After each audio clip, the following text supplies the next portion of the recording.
আজ থেকে জয় বাংলা আর জাতীয় স্লোগান নয়। মঙ্গলবার হাইকোর্টের রায় স্থগিত করে এ আদেশ দেন প্রধান বিচারপতি ডক্টর সৈয়দ রেফাত আহমেদের নেতৃত্বাধীন 4 সদস্যের আপিল বিভাগ। এর আগে গতকাল সোমবার জাতীয় স্লোগান হিসেবে জয় বাংলা স্থগিত চেয়ে করা আবেদনের শুনানি হবার কথা ছিল।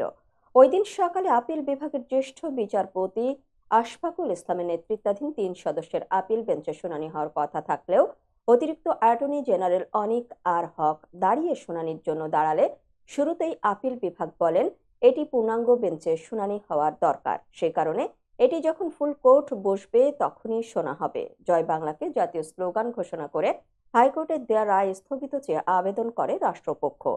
গত 2 ডিসেম্বর এ তথ্য জানান অতিরিক্ত অ্যাটর্নি জেনারেল ব্যারিস্টার অনিক আর হক। 2020 সালের 10 মার্চ জয় বাংলাকে জাতীয় স্লোগান ঘোষণা করে রায় দেন বিচারপতি FRM নাজমুল আহসান ও বিচারপতি KM কামরুল কাদেরের সমন্বয়ে গঠিত হাইকোর্ট বেঞ্চ। রায়ের দিন আদালতে আবেদনের পক্ষে ছিলেন রিট আবেদনকারী আইনজীবী ডক্টর বশির আহমেদ। রাষ্ট্রপক্ষে ছিলেন তৎকালীন অ্যাটর্নি জেনারেল মাহবুবে আলম ও deputy attorney general ABM Abdullah Al Mahmud Bashar.